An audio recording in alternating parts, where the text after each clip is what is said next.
Alors, que devrait faire le gouvernement pour nous sortir de l'impasse? Vous pouvez nous appeler au numéro qui apparaît à l'écran. On veut vous entendre. Nous avons maintenant Mathieu Bock-Côté, sociologue et chroniqueur au Journal de Montréal, qui signe justement une chronique aujourd'hui sur le terrorisme soft, en fait. Mathieu Bock-Côté, bonjour. Bonjour. Bonjour. Est-ce que, selon toi, les associations étudiantes, je comprends, là, il dit c'est pas nous autres, c'est une gang de casseurs, mais il me semble qu'il les dénonce du bout des lèvres. Hein? Il devrait le dénoncer de façon plus claire, de façon plus ferme. Oui, bien là, je crois que si les associations étudiantes attendaient un dernier moment pour marquer clairement leur adhésion à la paix civile, leur adhésion aux règles élémentaires de la société démocratique et leur volonté de condamner nettement ces dérapages insensés, eh bien, je crois que les associations étudiantes ont l'occasion. Je remarque qu'hier, certaines l'ont fait. Il s'agirait désormais, surtout dans une situation de crise qui s'envenime, dans des convulsions sociales qui sont de plus en plus brutales,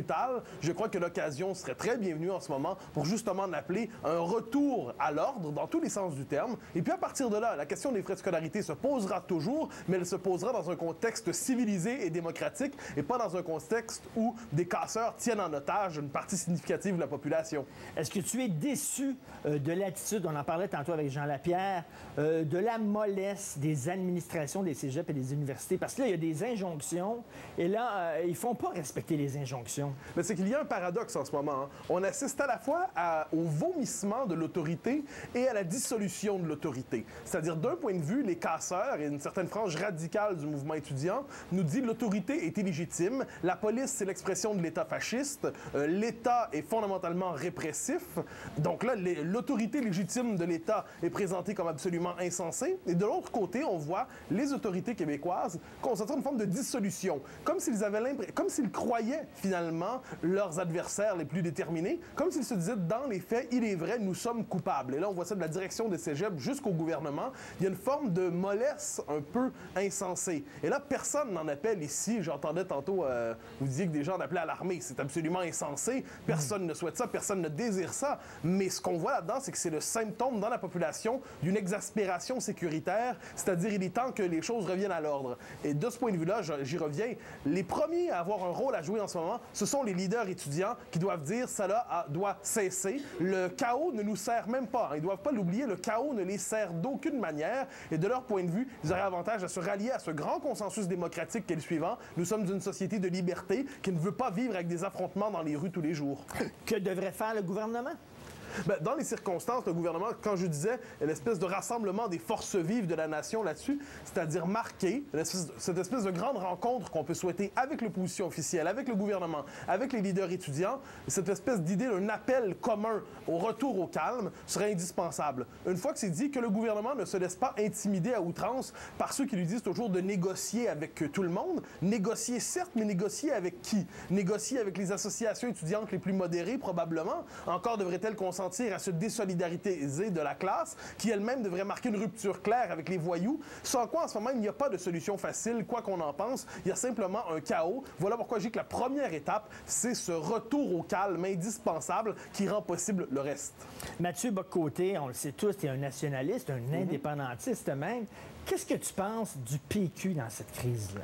Le Parti québécois a été historiquement un grand parti, mais il n'est pas en ce moment fidèle à ce qu'il a déjà été. C'est-à-dire, il devrait marquer, depuis le début, on voit ce qu'il fait, c'est-à-dire, il bascule d'une position à l'autre, et même ceux qui suivent attentivement sa position, ne serait-ce que parce qu'ils voudraient la suivre, ne parviennent pas à la repérer. Que veut le PQ dans la crise? On ne le sait pas exactement. Je remarque toutefois avec un certain bonheur qu'hier, il n'y a eu aucune nuance, aucune ambiguïté sur la condamnation de ce qui s'est passé dans le métro de Montréal. À ce moment-là, le Parti québécois a joué, je dirais, dans les grandes ligues. Il n'a pas eu de complaisance à l'Acadie envers les casseurs. Il a marqué clairement son refus de ce dérapage. Et je remarque que de l'autre point de vue, Amir Kadir, qui a laissé entendre qu'il y aurait probablement, le gouvernement pourrait être derrière les attaques hier dans le métro. C'était de la grande paranoïa. Ben, c'est du conspirationnisme, c'est-à-dire ce n'est pas surprenant, mais c'est du conspirationnisme de sa part, c'est-à-dire... Puis regardez, c'est quoi le conspirationnisme?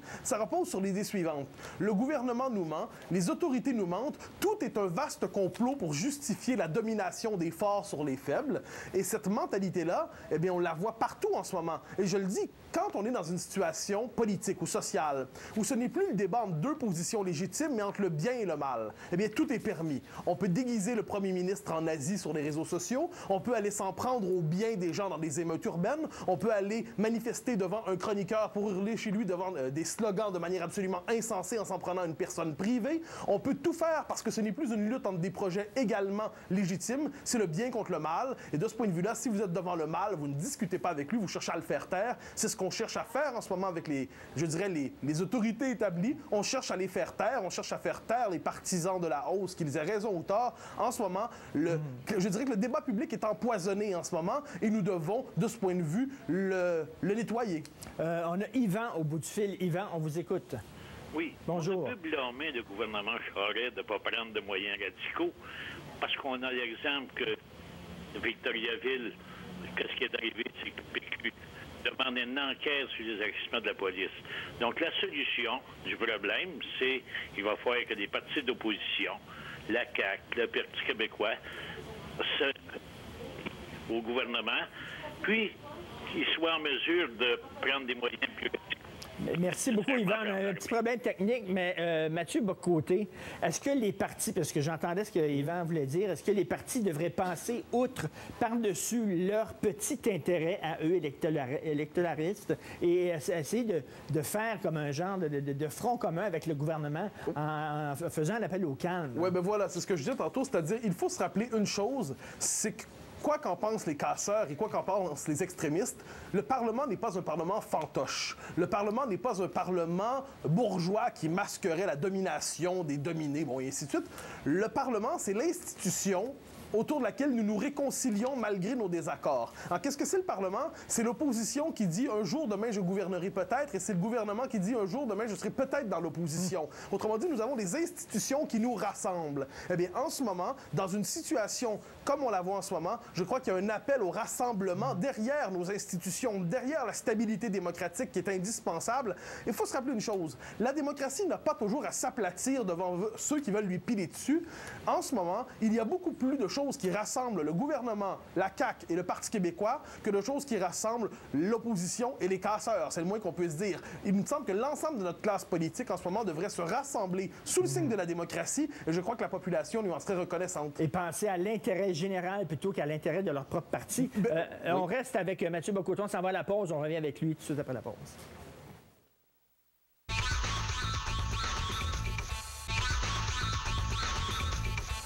Alors, nous sommes toujours avec Mathieu Bock-Côté, chroniqueur et blogueur pour le Journal de Montréal. On a des appels. Céline, on vous écoute, Céline. Oui, bonjour. Moi, je me demande pourquoi qu'on commence pas avec Skype pour donner les cours.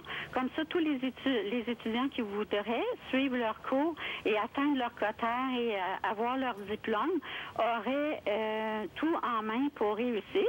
Et ceux qui veulent pas se présenter au cours via Skype pendant les manifestations et tout ça, ben, eux auraient un échec comme n'importe quel étudiant qui se présente pas. C'est-à-dire utiliser les nouvelles technologies pour donner les cours. Pourquoi? Et à ce moment-là, on n'a plus affaire aux casseurs, on n'a plus affaire aux gens masqués qui font de l'intimidation.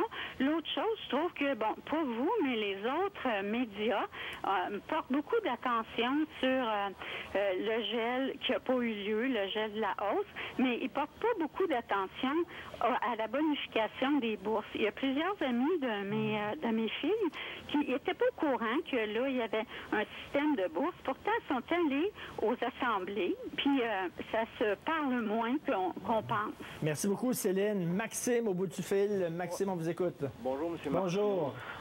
Pour décourager éventuellement d'autres actes comme ce qui s'est passé dans le métro hier, pourquoi les jeunes ne seraient pas accusés de terrorisme?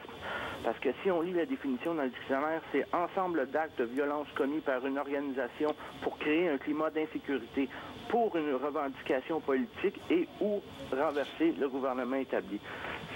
C'est très bon. Je vais poser la question. Merci, Maxime. Mathieu, hier, j'ai un de mes amis qui avait un rendez-vous dans le centre-ville. Ça lui a pris 2h30 pour se rendre parce que c'était le foutu bordel hier matin. Imagine quelqu'un dans une ambulance, imagine une urgence, imagine la panique dans les métros, une vieille dame qui tombe sur les rails, des enfants qui crient. Ça peut être extrêmement dangereux, là. Ah non, hier, c'était un geste absolument inconsidéré. C'est une tentative véritablement de fragiliser l'ordre civil, la paix sociale. D'ailleurs, c'était une réussite de ce point de vue, hein, c'est-à-dire pendant quelques heures, Montréal a vécu sous la stupeur et la paralysie. Alors là, ça, c'est absolument insensé. Puis on doit le condamner sans nuance aucune. Cela dit, j'éviterai d'utiliser pour l'instant, tout le moins, le mot de terrorisme, parce que quand même, nous devons éviter, ne serait-ce que dans l'utilisation du vocabulaire, quelquefois, cette montée aux extrêmes. Mais terrorisme, dans le dictionnaire, hein, utilisation de la terreur à des fins politiques. Oui, je comprends très bien, mais en dernière instance, il faut quand même, je dirais, raison garder, c'est-à-dire la majorité de la population continue à vivre sa vie dans le calme. Il faut éviter, je crois, l'utilisation de termes extrêmes. Cela dit, dans les circonstances, il faut bien voir qu'il y a des gestes qui relèvent de l'extrémisme politique.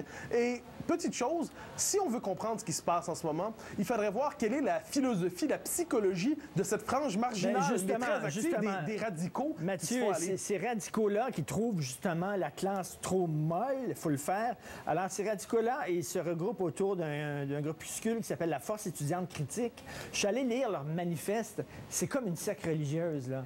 C'est vraiment, ce sont des illuminés. Il n'y a rien à faire avec ces gens-là. Tu ne peux pas avoir de négociation possible. Non, ça, il n'y a absolument aucun doute. L'État ne doit pas discuter avec ceux qui refusent jusqu'à sa légitimité. Ça, il n'y a aucun doute sur ça. Puis il faut rajouter, quand on regarde leur vision du monde, qu'est-ce qu'ils se disent?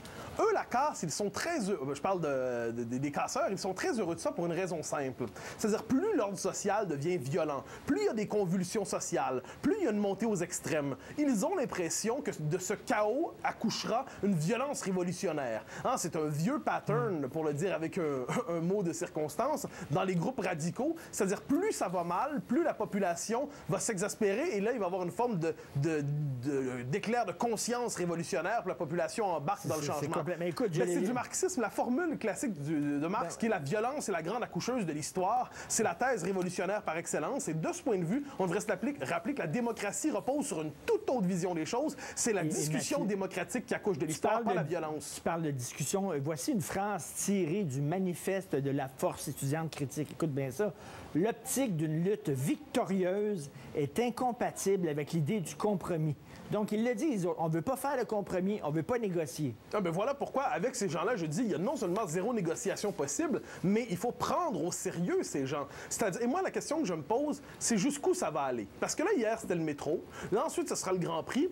Et moi, je me demande, des gens qui sont persuadés d'être en guerre contre le monstre fasciste, quelle est la prochaine étape? Je n'ose nommer la prochaine étape, mais quelle sera la prochaine étape? La violence physique? À quoi doit-on s'attendre? Je sais qu'il y a quelques semaines, des gens ont mimé, ont fait un sketch sur vidéo qu'ils enlevaient un proche de la ministre Beauchamp, je crois.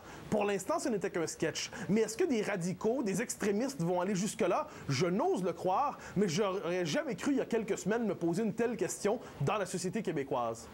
C'est terrifiant, là, ce que tu dis. Là. Ben, moi, je pose la question, c'est-à-dire, si ces gens sont sérieux, puis manifestement, certains le sont, ils sont persuadés, lorsqu'ils vous regardent, lorsqu'ils regardent le gouvernement, ils n'ont pas devant eux un interlocuteur, ils n'ont pas devant eux un citoyen, ils ont devant eux l'ennemi, ils ont devant eux le mal. Ils sont persuadés d'être dans le camp des dominés absolus contre les dominants absolus. Ils sont persuadés que la violence permet de libérer une société de son carcan démocratique et des institutions légales.